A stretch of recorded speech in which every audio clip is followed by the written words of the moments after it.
Shalom, perkenalkan nama saya Esterina Silaban dari kelas 6 MH dengan MPM 223410246 dari Fakultas Ekonomi Universitas Metodis Indonesia. Di sini saya akan menjelaskan analisis dan pengolahan data dengan menggunakan aplikasi SPSS. Ya, yang pertama, di sini saya sudah menyediakan data mentah dengan jumlah responden 63 orang. Nah, karena di sini masih banyak data yang tidak valid, banyak data yang kosong, maka saya melakukan filter terhadap data-data yang kosong ini dan mendapatkan hasil responden yang valid 53 orang. Di sini saya sudah melakukan pengeditan dengan menghapus data-data yang tidak lengkap dan mengurutkan jumlah nama dari sesuai dengan abjad. Di sini juga saya sudah melakukan pengodingan, yaitu pengodingan terhadap variabel kelas, jenis kelamin dengan menggunakan rumus Excel, rumus if, dan melakukan pengodingan terhadap variabel konsentrasi dan peminatan, dan juga pengodingan terhadap kebutuhan penggunaan laptop. Nah, setelah saya mengoding dengan rumus ini, kita akan masuk ke aplikasi SPSS. Nah, yang pertama sekali, saat masuk di aplikasi SPSS, kita klik variabel view. Nah, di sini saya akan melakukan contoh dengan 3 contoh variabel. Di sini kita klik nama. Untuk tipenya, kita ganti dengan tipe string. Dengan karakter, kita buat 100. Di bagian label, kita isi dengan nama responden. Nah, yang selanjutnya, kita masukkan lagi variabel kelas. Untuk, untuk tipenya, kita gunakan yang numerik. Untuk yang ini, kita ganti dengan 40. Dengan desimal, diganti dengan 0. Lalu label kita isi dengan kelas.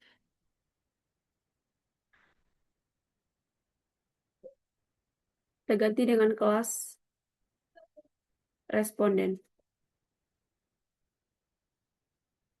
Nah, untuk values kita ganti dengan, karena di kelas ada 5 kelas, untuk value 1 kita ganti dengan kelas. Untuk value kita buat 1, untuk label kita buat dengan kelas 6MB, lalu kita ketik add. Kita masukkan lagi value 2 untuk kelas 6MF. Untuk value ketiga, kita buat kelas 6MB. Untuk value 4, kita buat dengan 6MG. Ini diisi sesuai dengan data yang disediakan ya teman-teman. Untuk value 5 yang terakhir yaitu kelas 6MH. Nah, setelah kita ketik add semua, lalu kita tekan OK. Nah, maka dia akan otomatis tertulis di values ini. Yang selanjutnya variabel ketiga yaitu jenis kelamin.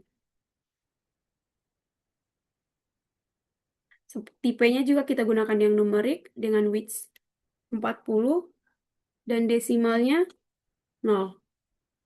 Lalu kita tulis kembali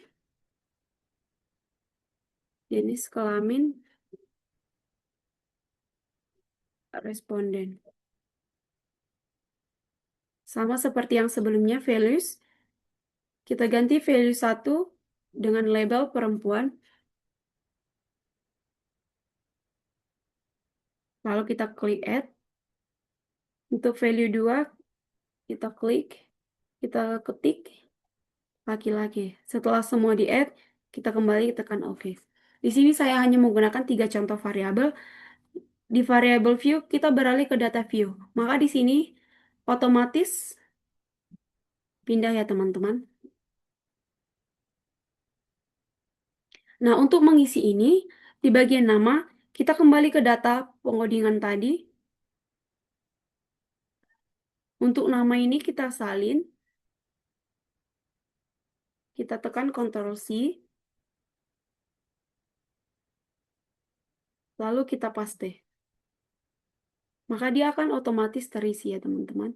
Nah, yang selanjutnya untuk mengisi kelas, Kita kembali ke data pengodingan tadi, yang kita ambil adalah hasil coding. Berikut. Kita salin,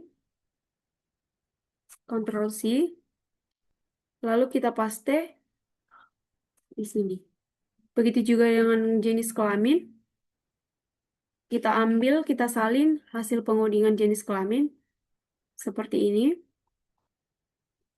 Tekan Ctrl C. Lalu di bagian sini kita tekan Ctrl V. Nah, jadi seperti ini teman. Untuk 3 variabel sebagai contoh. Untuk hasil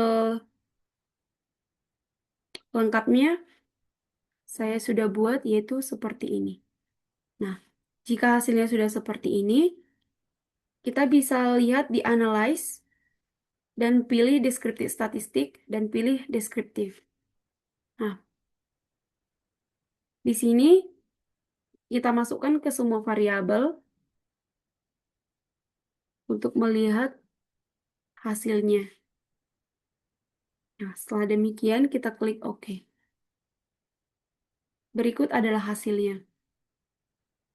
Nah, saya akan menjelaskan bagaimana cara memindahkan data ini ke dalam dokumen. Yang pertama kita klik output, lalu klik file, lalu pilih export, lalu browse. Nah, di sini saya simpan di file saya, lalu saya save. Nah, untuk hasilnya akan seperti ini. Dia akan otomatis terisi pindah ke dokumen. Di sini saya sudah membuat pengantar dan pendahuluan terlebih dahulu, dan berikut hasil penggunaan data analisis. Nah, berdasarkan tabel statistik, diketahui bahwa jumlah data yang digunakan dalam penelitian ini sebanyak 52 responden, dan data tersebut valid dan tidak ada yang hilang. Nah, yang selanjutnya di variabel kelas, dapat disimpulkan bahwa mayoritas responden berasal dari kelas 6 MH dengan presentasi terbanyak yaitu 34,6%, sedangkan responden paling sedikit berasal dari kelas 6 MC yaitu 5,8%. Yang selanjutnya untuk variabel jenis kelamin, dari hasil tersebut disimpulkan bahwa mayoritas responden dalam penelitian ini berjenis kelamin perempuan yaitu 37 orang responden dengan presentasi 71,2%. Untuk variabel konsentrasi peminatan, disimpulkan bahwa mayoritas responden berasal dari konsentrasi manajemen keuangan dengan presentasi sebanyak 53,8% atau 28 orang. Yang selanjutnya dari variabel pemenuhan kebutuhan laptop, berdasarkan tabel tersebut, disimpulkan bahwa mayoritas responden memenuhi kebutuhannya dengan menggunakan laptop pribadi, yaitu 35 orang dengan presentasi 67,3%. Nah, kesimpulannya, berdasarkan analisis frekuensi menggunakan SPSS, diketahui bahwa jumlah responden dalam penelitian ini sebanyak 52 orang dan seluruh data dinyatakan valid tanpa adanya data yang hilang. Mayoritas responden berasal dari kelas 6 MH dengan presentasi sebanyak 34,6%. Berdasarkan jenis kelamin, penelitian ini didominasi oleh responden perempuan dengan presentasi 71,2%, sementara pada konsentrasi peminatan sebagian besar responden berasal dari manajemen keuangan dengan presentasi sebanyak 53,8%. Dengan demikian dapat disimpulkan bahwa responden dalam penelitian ini didominasi oleh kelas 6 MH, berjenis kelamin perempuan, dan berasal dari konsentrasi manajemen keuangan. Demikian yang dapat saya jelaskan mengenai analisis dan pengolahan data dengan menggunakan aplikasi SPSS. Jika ada tutur kata atau penjelasan yang kurang jelas, saya mohon maaf. Shalom, sekian dan terima kasih.